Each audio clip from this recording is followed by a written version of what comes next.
Bonjour à tous, nous sommes chez Kevin Gamero. Mais attention, on n'est pas sur une piste, sur un terrain de foot. Non, non, non, on est sur une piste bleue, une piste de paddle. Ouais, écoute, faut garder la forme. Du coup, j'ai un peu abandonné le foot pour jouer au paddle, un sport que j'ai découvert un peu en Espagne, mais je m'étais jamais vraiment mis là-dedans. Et voilà, on a eu l'opportunité de faire un beau petit centre de 5 pistes à Strasbourg, et voilà, je me suis mis à fond et j'essaie de jouer très régulièrement. Bon, tu as joué au PSG. On a envie de se dire pourquoi Strasbourg alors... J'ai passé beaucoup de temps à Strasbourg. J'étais formé à Strasbourg, ma femme est strasbourgeoise et j'ai fini à Strasbourg aussi. Ouais. Et après, l'opportunité du paddle c'est vraiment créé parce que j'ai une zone où j'ai du foot juste à côté, où j'avais développé du foot il y a 10-12 ans.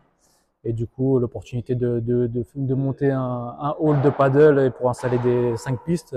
Oui, parce qu'en fait, ce que tu c'est dis plus une opportunité, on va dire. Ce qu'on ne voit pas, c'est que tu as tout un petit village, hein, on peut dire, c'est un petit village avec déjà du foot à 5 à côté. Et tu avais un espace disponible, tu t'es dit, tiens, c'est tendance, j'aime ça. C'était le moment, tout le monde parle du paddle, tout le monde joue au paddle de plus en plus. Et c'est vraiment un sport addictif et on prend vite goût à taper dans la balle. Alors, foot et paddle, ça fait bon ménage, tu l'as dit. On voit de plus en plus de coachs mettre du paddle dans des sessions d'entraînement. Alors, je me souviens de l'ancien capitaine de l'équipe de Marseille qui était Rudy Garcia. Ouais. Et à l'époque, avec Marseille, ils étaient partis justement au Portugal pour aller faire un stage de paddle. D'avant saison. Écoute, tu me l'apprends déjà, je pensais pas que ça. Non, mais c'est vrai que ça se marie bien parce que on pense que le foot c'est qu'avec les jambes. Non, on joue beaucoup avec les bras aussi. Et du coup, le paddle, on tape dans la balle. Et puis le fait de parler avec son partenaire aussi. Parler de la communication, de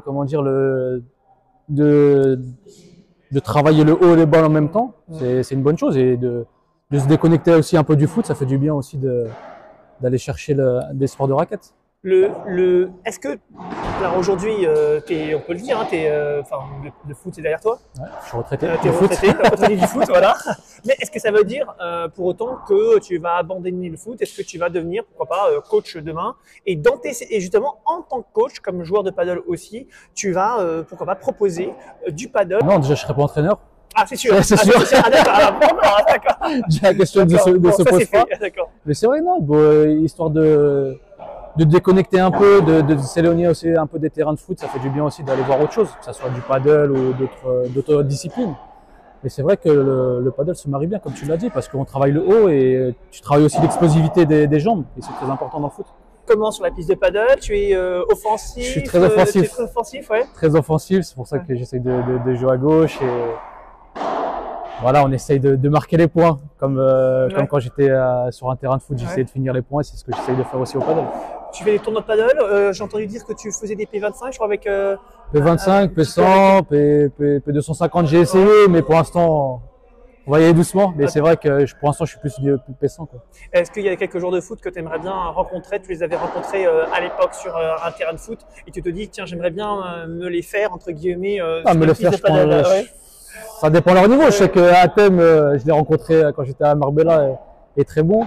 Après, il y a Clément Chantôme et Nico Duchesne aussi qui jouent souvent, Sylvain Wiltord. Ouais. Mais non, voilà, on va s'entraîner pour pouvoir Tu vas t'entraîner dans ton club pour ensuite éventuellement régler tes comptes face à ces joueurs. Mais il me faut du temps encore.